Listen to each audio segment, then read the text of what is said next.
What is up, down and sideways, you beautiful individuals? It is another LPL Week Unlock. Here we go. Mark here with you guys, maybe in between marquee matchup type of games, but we are being spoon-fed some drama across multiple regions in the middle of the week. I don't know what's going on, and we start with the tastiest and most mysterious and confusing of the bunch, and that is BLG Bin potentially leaving the team? Question mark. Oh, baby, this one was a doozy to sift through and find the real truth, find the angles, and understand exactly what has played out in this short 14, 24 hours even type of situation for BLG. Yes, absolutely time to check in the LPL and especially on this BLG story. So from what we have been able to gather from, various sources locked in, connected to the LPL scene, Ben had a clash with upper management, maybe over some stricter rules after, kind of the crash out of BLG last year. We don't know the details of that, whether it's more VOD review, more play time, less outside noise, whatever it is. Ben didn't like it, packs a bag, locks himself in the room, and then BLG says, okay, we'll promote Wenbo from the LPL as our starting top laner, and it looked like that was an official, Riot sanctioned thing. He's promoted. But now the roster revealed for their next match, which is tomorrow against Top Esports, it's been in the starting lineup. So maybe the threat of someone replacing him, everything's all good now, right? No problems. Oh, baby, what a whole deal to unpack and settle down with here. But yes, this seems to be a situation where in the past couple of years, two years or so, BLG has been very hands-off with the team. They have trusted the players to know what they need to do and to go about how they want to be best prepared for a situation and practice and go about it, or how they keep themselves away from burnout. Whatever that exact equation was, it hasn't worked for BLG. And so heading into this year, the organization had decided to put in more structure, stricter rules in place in that regard, more power within the coaching staff. And I think that's absolutely where this issue comes through. Bin is not used to that, not prepared for it, didn't accept any of that for whatever that situation was, leading to him to take his backpack, lock himself in his dorm room, and say, I'm not coming out to play whatever. And ultimately then BLG going, okay, well, then you're replaceable. We have to find someone else at that point. It's not like you are do or die. You are the only option we're going to have in that top side. Ben apologizes to the coaching staff then thereafter and gets a second chance. And it only is a second chance. There's apparently no third and final chance awaiting for him.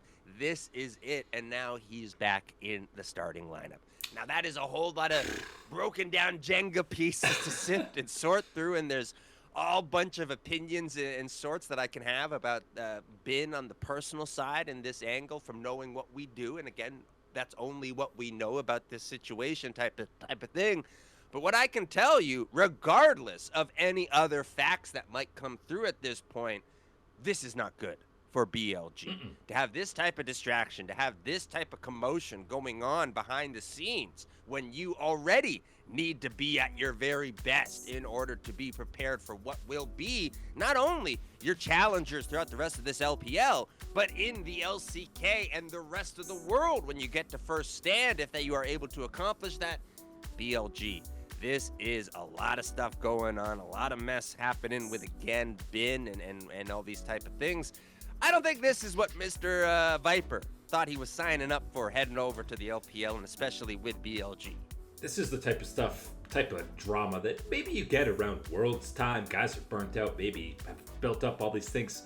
We're 3 weeks in. 3 weeks into the season to be having these kind of behind the scenes issues is not good. It doesn't matter who's starting in the top lane in the immediate future, at least. The damage here has already been done. And the second part of this is the fact that this has become public knowledge, even if it's mysterious and construed.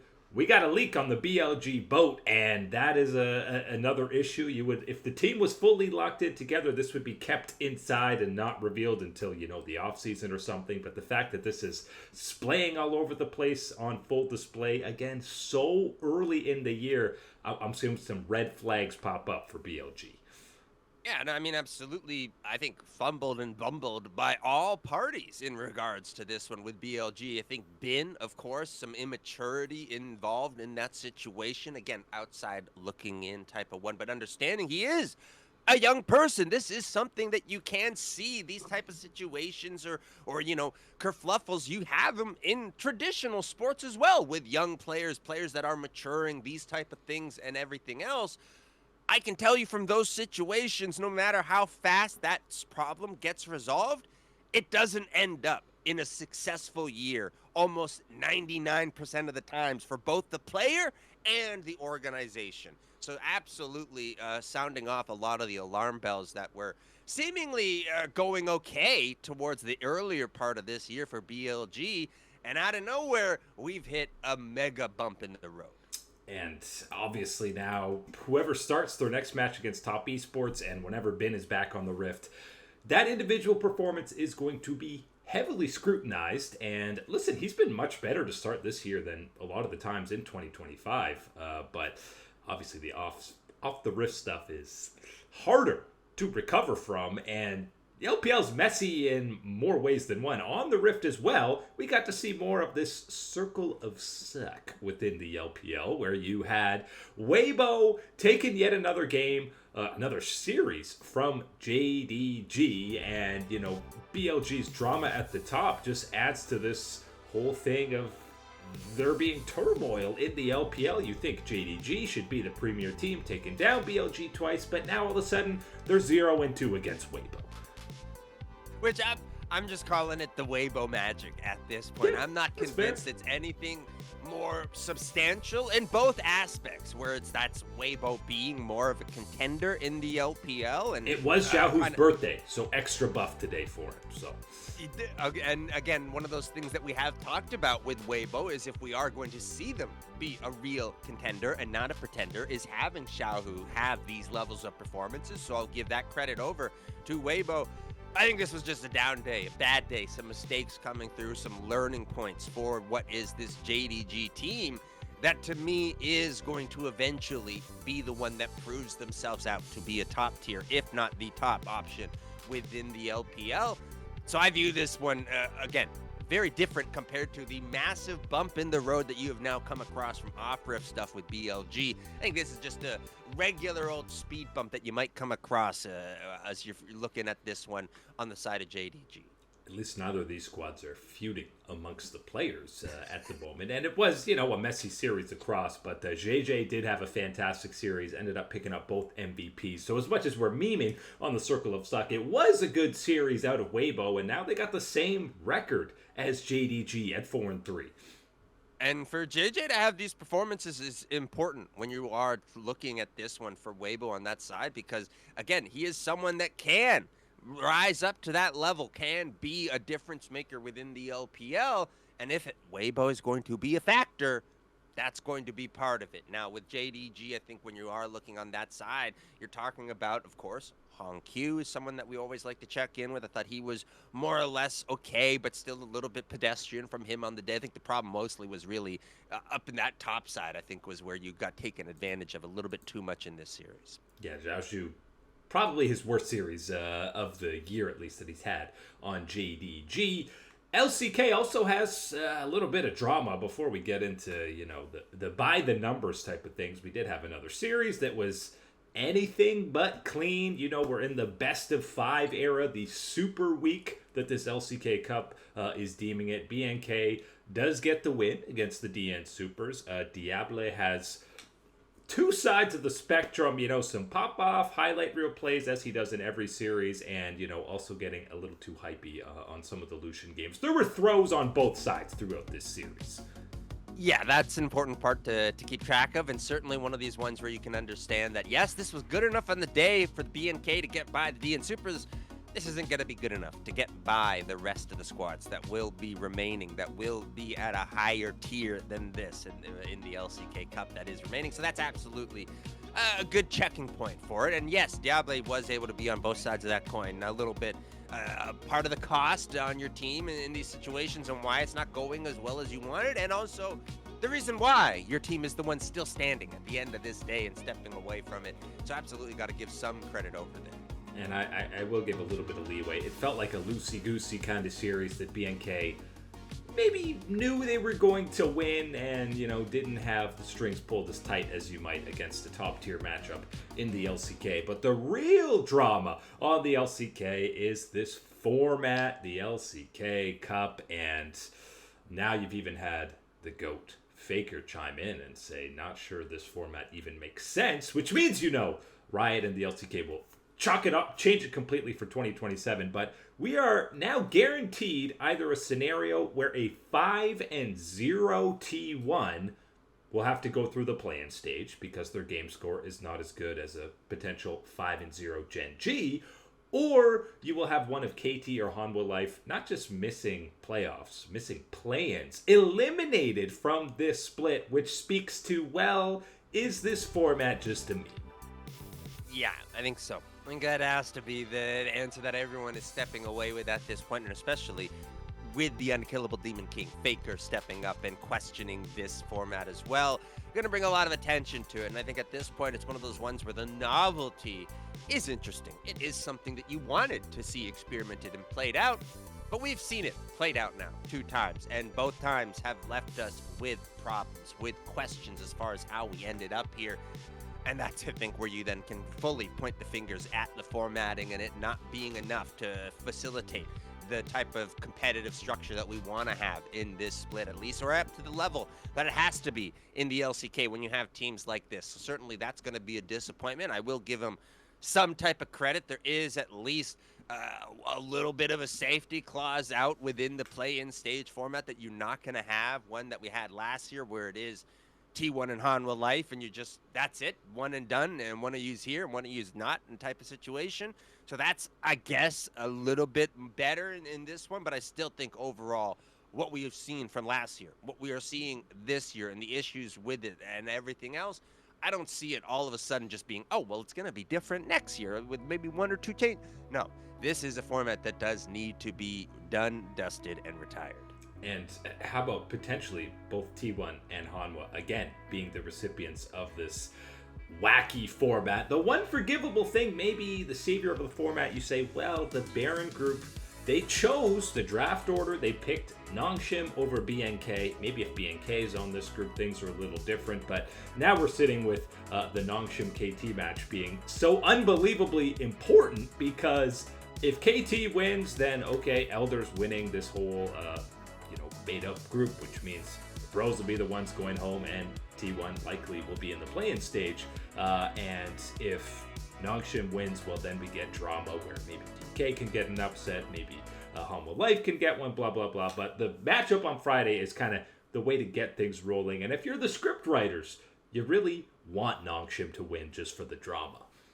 I have no expectation of Nongshim pulling off the win on that day, which I think should mean that I should be absolutely prepared for Nongshim to pull off the win against KT Rolster. That just seems to be the logic of these things.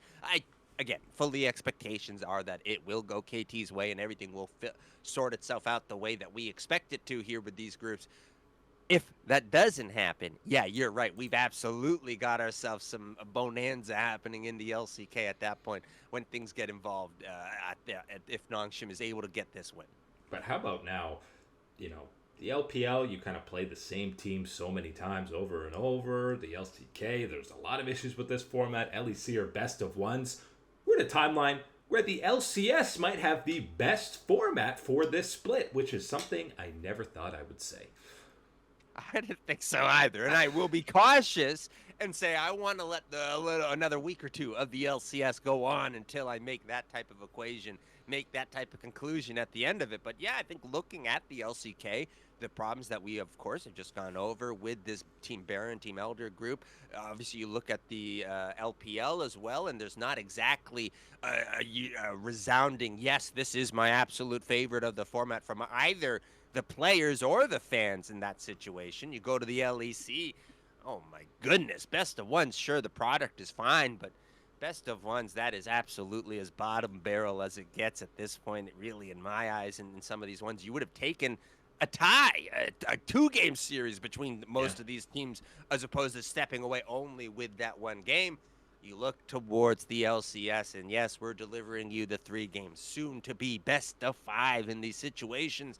And the matchups are mattering. They are interesting ones as you get them through here. Absolutely got to give credit to the LCS at this point for getting a win in this regard. And if it's just a formatting win, we take those still too. The LCS also the one region without too much drama right now, because even the LEC, and I will say it's light drama compared to what we just went through in the LCK and LPL, but hearing from Baus and Cadril that after, they did lots of scrims in the preseason against LEC teams, but after the 0-3 start from the Rats, the rest of the LEC went, maybe not worth our time. No scrims. After week 1, Cage was saying they were basically just scrimming KC Blue a lot, the other ERL team that wanted to match up against them, and got an extra little chip on the shoulder of Baus and the boys after that. And I'm not exactly surprised to hear about it. I think it's absolutely kind of one of the things that you would have seen or have seen in traditional sports as well, where new kid on the block, you got a promotion, whatever type of thing. You're not one of us, though, buddy. You're not one of the old dog crew. You haven't proved yourself type of situation, and especially if you have a bad first day at the office and kind of spill everything all over yourself the way that Los Ratones did in those 0-3 games, yeah, you can see why. Maybe some of these teams didn't want to extend that invitation and whatever. It's their loss. It is absolutely one of those ones that you have to examine, from the teams and where they're going to be going moving forward and their preparation on top of all sorts of things. One, you're missing out on getting through the Los Ratones and some of the creative strategies that will come through. And secondly, after this second week of the LEC, where the Los Ratones pick up those 2 wins, it better not be the same story and conversation that teams are sleeping, aren't giving the proper respect and attention to the Los Ratones. They better be getting some scrims. Unfortunately, after week 3, they might go to not getting scrims again, because listen to these matchups, Mark.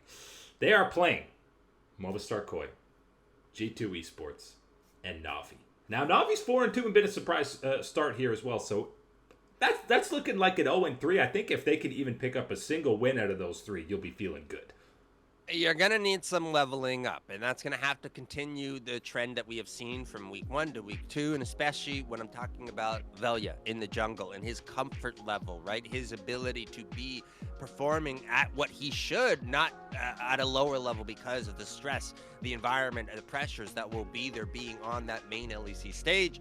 Need to see him continue to look more comfortable and more part of what we have seen from last year with Los Ratones out there on the LEC stage. That would be a big part for me. And as well, get creative, have something different, have a new angle into one of these ones where, again, nobody is picking the Los Ratones up against a squad like a G2, like a Movistar Koi in these situations.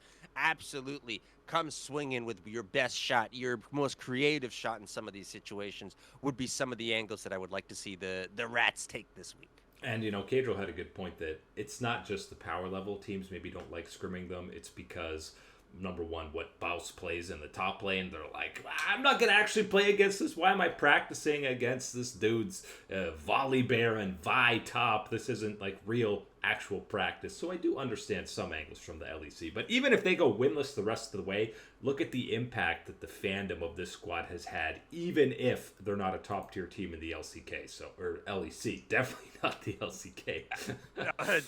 That's another step away for the Los Ratones, but I will say yes, in the LEC, absolutely. And I think, again, as far as what you expected, what you thought you were going to get heading into this year, knowing that this was going to happen, I think that, yes, it has been a success so far. There absolutely are avenues where you can smash it out of the park, home run, grand salami type of run and success here for Los Ratones.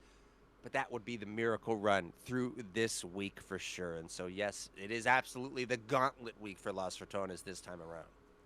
LCS side, we do have a couple of nice looking matchups on the winner and loser side after week 1. Are you on the side of less than 1 week, or now about a week of scrims, Team Lyon Gaming, or a Cloud9 that has already boot camped in Korea and played together for a month plus?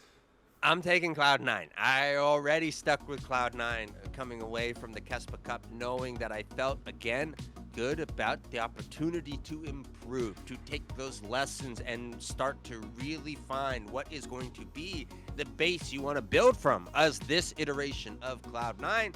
And I think we saw a good sampling of that in the early week in the game against Team Liquid, especially players like APA, Blabber, very important ones that you talk about and check in with on this Cloud9 team. So feeling very good about them.